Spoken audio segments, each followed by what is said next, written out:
حالانکہ رسول اللہ صلی اللہ علیہ وسلم نے ارشاد فرمایا جس بندے کی ایک نماز فوت ہو گئی، کتنی نمازیں میں؟ ایک نماز فوت ہو گئی، میرے محبوب نے ارشاد فرمایا نقصان کے اعتبار سے ایسا ہی ہے، اور واقعتاً ایسا ہے، کیونکہ میرے محبوب فرما رہے ہیں، رسول اللہ صلی اللہ علیہ وسلم ارشاد فرمایا جس کی ایک نماز فوت ہو گئی،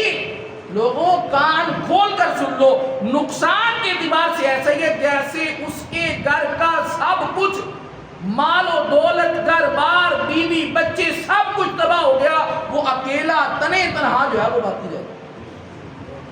سوال یہ ہے کہ یار مولوی بلال منبر پر بیٹھ کر اتنی بڑی بڑی باتیں کر رہے ہیں، میں اپنے گریبان میں جا کر دیکھوں،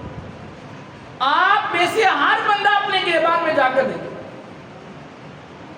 یار کیا میں اور آپ اپنی ان زبانوں کے ساتھ حضور کے ساتھ محبت کا دعویٰ کرتے ہیں،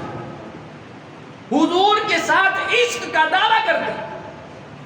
ہم حضور صلی اللہ علیہ وسلم کی ختم نبوت پر، ہم حضور صلی اللہ علیہ وسلم کی عزت پر، ناموس پر اپنی جان قربان کرنے کے لیے تیار ہیں، واللہ واقعتاً تیار ہیں، لیکن جب اس کا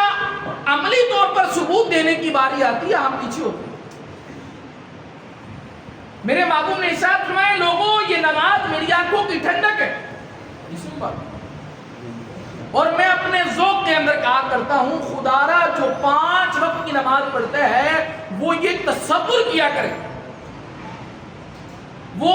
تصورات کی دنیا کے اندر جایا کرے اور اس بات کا یقین رکھے اس نے دن میں 5 مرتبہ اپنے محبوب پیغمبر کی آنکھوں کو ٹھنڈک پہنچائی ہے، واقعتاً پہنچائی ہے۔ اور جو نہیں پڑھتا اس کے لیے لمحہ فکریہ ہے، اس کو یہ بات سوچنی چاہیے کہ یار میں کتنا بڑا بدبخت ہوں، میں کتنا بڑا بد نصیب ہوں کہ میرے ان اعمال کی وجہ سے اللہ کے نبی صلی اللہ علیہ وسلم کی ذات بابرکتہ کی آنکھوں کو تکلیف پہنچ رہی ہے۔ رسول اللہ صلی اللہ علیہ وسلم نے ایک دفعہ صحابہ کرام کو مخاطب کر کے ارشاد اے میرے صحابہ بتاؤ ایک آدمی کے گھر کے باہر جو ہے وہ 5 نہریں کیا کرتی ہیں؟ بہتی ہیں۔ کتنی نہریں بہتی ہیں؟ 5 نہریں بہتی ہیں، اور کوئی آدمی ان 5 نہروں سے ہر روز 5 مرتبہ غسل کرتا ہے، بتاؤ یار اس کے جسم پر کوئی میل کچھ باقی رہے گا؟ صحابہ کرام نے بیک زبان ہو کر کہا اللہ کے رسول اس کے جسم پر کوئی میل کچھ باقی نہیں۔ میرے محبوب نے ارشاد فرمایا لوگوں یہ بات کان کھول کر سن لو، ایسے ہی مثال 5 وقت کی نماز پڑھنے والے کے لیے ہے کہ جو بندہ 5 وقت کی نماز پڑھتا ہے اللہ رب العزت بھی اس کے سارے گناہوں کو کیا فرما دیتے ہیں۔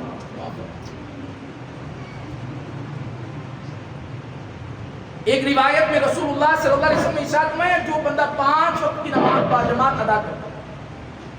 کتنے وقت کی؟ یا ایک وقت کی؟ ہمارے یہاں بعض لوگ پتہ کیا کرتے ہیں فجر کی نماز پڑھتے ہیں باقی سارا دن چھوٹتے ہیں، اور بعضوں نے یہ ترتیب رکھی ہوئی ہے 2 پڑھنی ہے باقی 3 کی چھٹی، 3 پڑھنی ہے باقی 2 کی چھٹی، 4 پڑھنی ہے 1 کی چھٹی۔ نہ رسول اللہ صلی اللہ علیہ وسلم نے ارشاد فرمایا جو بندہ 5 وقت کی نماز پڑھتا ہے ان 5 وقتوں کی نمازوں کے دوران جو درمیانی وقفہ ہوتا ہے اس وقفے کے درمیان جو بھی گناہ کیے جائیں اللہ ان نمازوں کی برکت سے ان تمام گناہوں کو معاف فرما دیتا ہے۔ اور شرط لگائی، ایک شرط لگا دی، میرے ماموں نے فرمایا یہ کب تک ہوتا ہے؟ یہ تب تک ہوتا ہے جب تک کہ اس کے کبیرہ گناہ حاوی نہ ہو، اس کے کبیرہ گناہ صغیرہ گناہوں سے بڑھ نہ جائیں، تب تک یہ فضیلت اس شخص کے لیے۔